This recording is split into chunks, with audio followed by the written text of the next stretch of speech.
بازی موجود رہی ہے۔ غالباً یہ بھی ایسے ہی منافق رویے کا عکس تھا۔ جارج جیسا ظالم شخص ہر ہفتے ایک خاص دن میں غربا کی بستی میں پہنچتا تھا اور ان کے دکھوں میں شریک ہونے کی نمائش کرتا تھا۔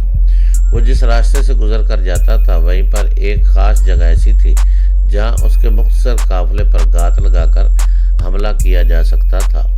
اسحاق، ماجد اور فروز وغیرہ اس حملے کے بارے میں ساری تفصیلات پہلے ہی بتا چکے تھے۔ ابھی شام نہیں ہوئی تھی مگر گھنے درختوں کی وجہ سے نیم تاریکی پھیلی ہوئی تھی۔ یوں لگتا تھا کہ شام ہوتے ہی یہ جگہ گٹا ٹوپ تاریکی میں ڈوب جائے گی۔ ہم اپنی زیر زمین پناہ گاہ سے کل رات کو ہی نکل آئے تھے۔ ہم نے ساری رات اور تقریباً سارا دن سفر کیا تھا۔ اس سفر کے لیے فروز اور اسحاق وغیرہ نے گھنے جنگل میں شارٹ کٹ راستے استعمال کیے تھے۔ یوں وہ اندازاً 10-15 میل سفر کم کرنے میں کامیاب رہے تھے اور اب ہم اس خاص مقام پر پہنچ چکے تھے جہاں ہمیں گھات لگانا تھی۔ یہاں اسحاق وغیرہ کو درختوں میں ایک ٹوٹی پھوٹی گھوڑا گاڑی بھی مل گئی۔ یہ 4 پہیوں والی گاڑی تھی۔ اس کے اگلے بانس ٹوٹ چکے تھے، ایک پہیہ بھی علیحدہ پڑا تھا۔ اسحاق، ماجد اور فروز نے مشورہ کیا اور اس گاڑی کو حملے میں استعمال کرنے کا فیصلہ کیا۔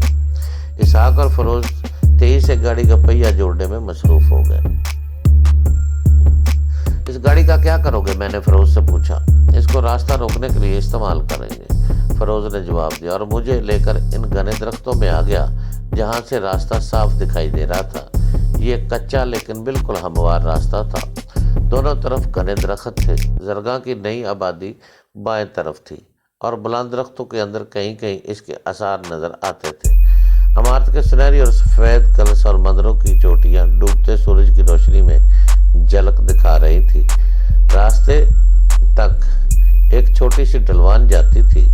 فروز نے ڈھلوان کی طرف اشارہ کرتے ہوئے کہا، جب جارج کا قافلہ قریب آئے گا تو ہم اس پر 4 پہیوں والی گاڑی کو ڈھلوان کی طرف دھکیل دیں گے۔ وہ گاڑی دوسرے کنارے کے درختوں سے ٹکرائے گی اور راستے کے عین اوپر جا کر رک جائے گی۔ بات سمجھ میں آ رہی تھی۔ اس کے بعد کیا ہوگا؟ میں نے کہا، ہم 2 طرف سے جارج کی گاڑی پر حملہ کریں گے، چھلنی کر دیں گے حرام زادے کو اور اس کے ساتھیوں کو۔ اس کی گاڑی کی پہچان کیا ہے؟ سفید گھوڑوں والی لال گاڑی۔ وہ 4 گاڑیوں کے قافلے میں سب سے الگ نظر آوے ہے۔ اس کے آگے مسلح گارڈ کی گاڑی ہوگی۔ اس کے پیچھے والی گاڑی میں 2-4 مسائب بیٹھے ہوئیں گے۔ ہو سکتا ہے وہ خبیث موہن کمار بھی موجود ہو۔ آخری گاڑی میں بھی گارڈ کا دستہ ہوگا۔ ان لوگوں کے پاس G3 گن موجود ہوتی ہیں۔ اس آخری گاڑی کے عقب میں 2 گھوڑ سوار ہوں گے، ان کے پاس بھی اسلحہ ہوگا۔ تاہم یہ اسلحہ صرف نمائشی ہوتا ہے، یعنی تلوار، آرائشی رائفل اور خنجر وغیرہ۔ مجھے موقع دکھانے کے بعد فروز واپس گھنے درختوں کے تاریک جھنڈ میں لے آیا۔ وہاں ماجد اور اسحاق بالکل تیار تھے۔ ان کی آنکھوں میں بلا کی چمک تھی، رنگ پٹھے تنے ہوئے تھے۔ ہم چاروں نے اپنی پوری پلاننگ پر ایک بار پھر غور کیا۔ یہ طے ہوا کہ پکڑے جانے کی بجائے ہم لڑتے ہوئے جان دینا بہتر سمجھیں گے۔ اگر خدا نخواستہ کسی شخص کی گرفتاری یقینی ہو جائے تو وہ خود اپنی جان لینے سے بھی دریغ نہیں کرے گا۔ یہ بے حد جذباتی صورتحال تھی اور جو باتیں ہم ایک دوسرے سے کہہ رہے تھے انہیں کہنے کے لیے لوہے کا جگر اور فولاد کا دل درکار تھا۔ میں حیران ہو رہا تھا کہ میں اس جانباز ٹولی کا حصہ ہوں اور آج اپنی جان محاورتاً نہیں حقیقتاً ہتھیلی پر رکھی ہوئی ہے۔ ہاں، آج میں کچھ بھی کر سکتا تھا۔ اگر میں یہ کہوں تو جھوٹ ہوگا کہ میرے دل میں زندگی کی خواہش نہیں تھی، لیکن جس طرح کی ذلت ہمیں زندگی میں گزار رہا تھا اس سے موت بہتر نظر آتی تھی۔ میں نے دل ہی دل میں عمران کو یاد کیا اور کہا، دیکھو عمران، میں نے اب تمہارے بغیر زندہ رہنے اور مرنے کا ڈھنگ سیکھ لیا ہے۔ میں اب وہی بنتا جا رہا ہوں تو جو تم چاہتے تھے، لیکن اس کا مطلب یہ نہیں کہ مجھے تمہاری کمی محسوس نہیں ہوتی۔ تم کیا جانو ان گزرے ماہ سال میں نے کس طرح تمہیں یاد کیا ہے۔ تم میری زندگی کا ایک لازمی جز بن چکے تھے۔ میرے یار، ایک پل کے لیے میں تمہیں بھول نہیں سکتا۔ اور آج اس گھنے جنگل کی اس دھواں شام میں جب میں زندگی اور موت کے دراہے پر کھڑا ہوں اور آنے والے لمحوں میں میرے میرے قدم کسی بھی سمت اٹھ سکتے ہیں۔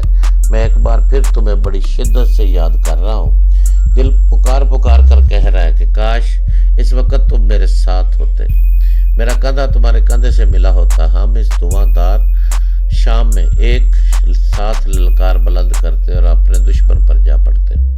میری آنکھوں میں آتشین نمی تھی۔ میں ہر دل عزیز عمران کو یاد کر رہا تھا کہ میں نے اس سے بہت کچھ سیکھا تھا۔ میں فرح اور عاطف کو یاد کر رہا تھا، ان کے ساتھ میرا بچپن گزرا تھا، اور میں ثروت کو یاد کر رہا تھا، وہ میری پہلی اور آخری محبت تھی۔ اپنے ملک سے، اپنے شہر سے ہزاروں میل دور اس دور دراز خطے میں، اس دھواں شام میں زندگی اور موت کی بازی لگانے جا رہا تھا۔ حالات کی ستم ظریفیوں نے میرے لیے اس کے سوا اور کوئی راستہ ہی نہیں چھوڑا تھا۔ ہم چاروں نے ہاتھوں پر ہاتھ رکھ کر ایک بار پھر مرو یا مارو والے عہد کو دہرایا اور اپنے اپنے کام کے لیے بالکل تیار ہو گئے۔ سب سے پہلے ہم نے اپنے چہرے صافہ کپڑوں میں چھپائے، پھر اپنی اپنی پوزیشن سنبھال لی۔ فیروز اور اس میں راستے کے دائیں کنارے پر تھے، جبکہ ماجد اور اسحاق بائیں کنارے پر۔ جارج کی آمد کے آثار دیکھ کر فیروز نے 4 پہیوں والی گاڑی کو ڈلوان پر دھکیلنا تھا اور اس کے ساتھ ہی کھیل شروع ہو جانا تھا۔ جو وقت قریب آ رہا تھا، ہماری دھڑکنیں بڑھتی جا رہی تھی۔ میں بار بار جارج کا مکروہ چہرہ نگاہوں کے سامنے لہرا رہا تھا تاکہ میرے اندر غیظ و غضب کی وہ بلند لہر رواں دواں رہے جس نے چند دن پہلے میرے سینے میں جنم لیا تھا، اور مجھے یہ جان کر اطمینان ہوا کہ اس لہر کو رواں دواں رکھنے کے لیے مجھے کوئی خاص کوشش نہیں کرنا پڑے گی۔ یہ لہر ایک عجیب سی زہرناک تلخی کے ساتھ گل مل کر میرے لہو میں شامل ہو چکی تھی اور میری شریانوں سے مسلسل ٹکرا رہی تھی اور بسیرا کر چکی تھی۔